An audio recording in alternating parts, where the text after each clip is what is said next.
Today, let's talk about the one important manifestation meditation that you are probably not using right now. Stay with me.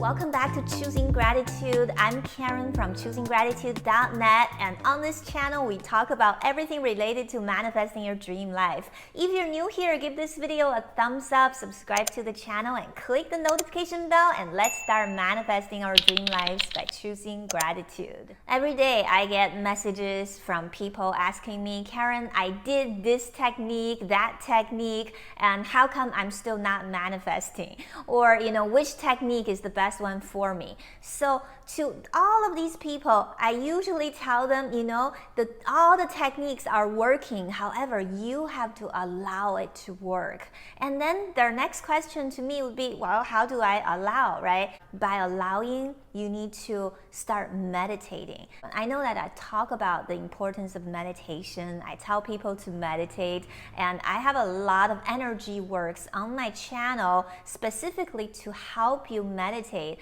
However, there is one single meditation that I have always held very close to my heart. That's actually the meditation I have been doing for the past 15, 16 years. This is probably the one most powerful manifestation practice that I have ever learned.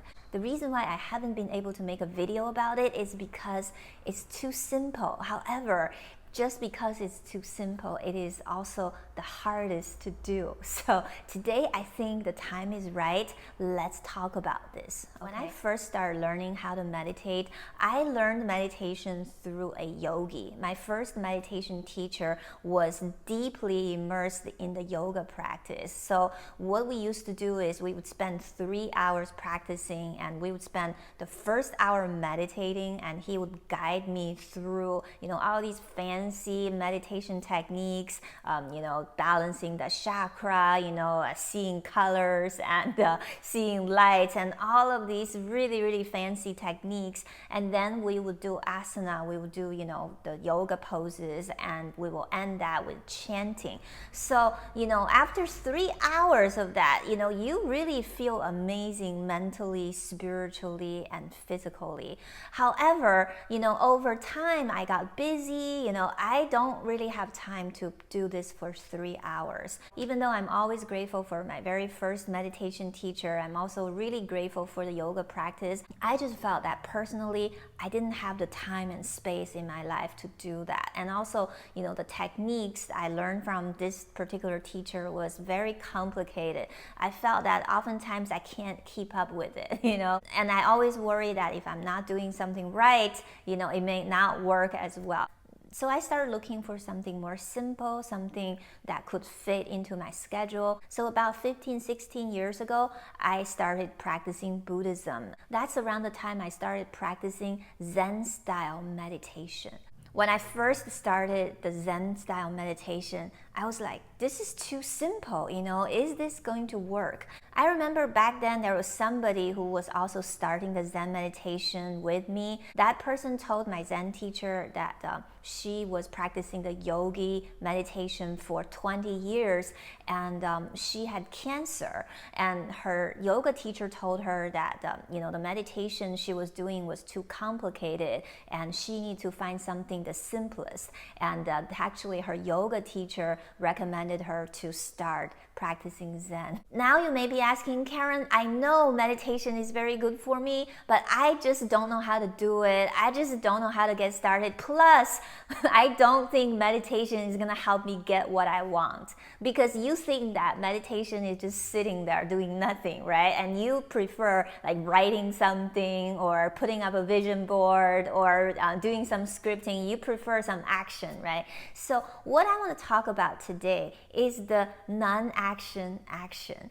Sometimes you have to take action, and sometimes you have to take a break. It's just like the rhythm of the universe. Just think about it. Your body needs to stay active, but your body also needs rest, right? So the manifestation process is not very different. You could practice some kind of techniques like writing 5 times a day, 55 times a day, or doing the 369. You can write your desires. You can, put up a vision board or whatever you're doing. But these actions have to be paired with some form of allowing, some form of rest, because when you are allowing, that's when the universe delivers the magic to you. Manifesting is not very different from, purchasing something online.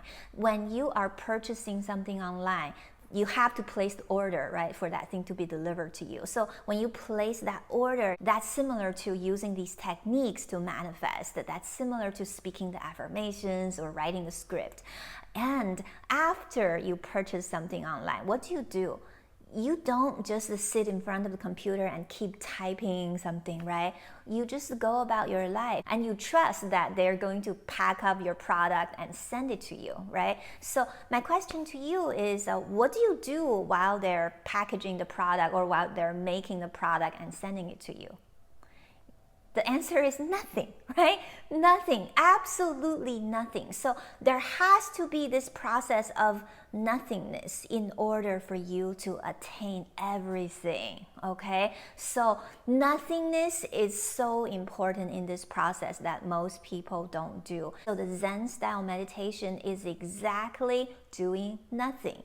All you do is you sit on the meditation cushion, or if you're not used to meditating, you can sit on a chair, but make sure that you have your back straight, okay? You don't want to hunch like this. You don't want to lay down like you're sleeping. I've seen people who try to meditate, but they sit like this or they sit like this. That's not meditating the Zen style. The Zen style is very elegant. It involves really, really straight back, and it involves a full alert. So you want to stay alert and awake. You want to put your hands together like this, okay? And then you're going to put your hands on your lap. You can sit cross-legged, or you can just sit on a chair, but your feet must touch the ground if you're sitting that way, okay? And then you can just calm down and focus on your breath. All you do is when you breathe in, you say, I'm breathing in. You just say it silently. You're witnessing yourself breathing in. And when you're breathing out, you witness yourself breathing out. You just become aware of your breath. And if this is too hard, you can also count your breath. When I started, my Zen teacher told me to simply count my breath. So you breathe in and you count 1, and you breathe out, you still count 1, okay? And then your second breath, you count 2. You go all the way from 1 to 10, and then you go back to 1 again. It's as simple as that. If your mind wanders, it will. All you need to do is to bring it back. If you lost count, it's okay. Just bring it back and start from 1. That's all you need to do. And when you're doing this, you are basically dropping all of your impatience, you're dropping all of your obsession, you're dropping your ego, and you're allowing the universe to deliver the magic to you. And by doing this, guess what? You are simply tapping into the magic. The magic is everywhere. The magic of the universe is all around you. It is you that is putting up this barrier that disallows the magic to come in. So all you need to do is to put down that barrier. And how do you do that? Is to return to your breath, because your breath is the most important thing in your whole entire life, okay? You can live without eating, without drinking for days. However, you can't even live 5 minutes without breathing, right? So breathing is actually the one and only thing that is always mirroring the magic of the universe. Think about it. The breath you take is also a representation of the magic of your life. When you were first born, your life starts with your first breath, right? When you die, your life ends with your last breath. So the breathing is always going on, but we're so busy, we're so obsessed with our egos, we often forget that this magic is happening every single moment. So the Zen style meditation is just here to help you realizing that you have been living with that magic all along, and start doing this for about 5-10 minutes a day if you have never done it before. In the beginning, believe it or not, it is very hard. However, as you do this more and more often, it gets easier. And some days it's harder, some days it's easier. If you're someone who just can't get into that quiet place where you're observing your breath, I recommend you start with some kind of guided meditation. And I recently created a Chinese astrology inspired meditation package. And I want you to try that because when you balance out your 5 elements, guess what? You naturally return to that state of magic. You naturally return to that state of flow. And you can also use those meditations to prepare for your Zen meditation. Do you know that if you can return to your breath as often as possible, as deliberately as possible, you are going to become a manifestation genius, because that is your natural state of being. That is your flow state.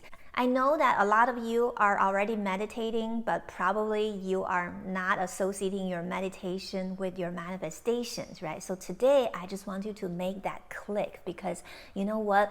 The higher quality of your meditation, the higher quality of your manifestation, because your life is a manifestation of your divine magic. So meditation is tapping into that magic, and manifestation is expression of that magic. And that magic starts right now. So I hope you start meditating starting today. Thank you so much for watching this video. Make sure you give this video a thumbs up, subscribe to the channel. I will see you in the next video.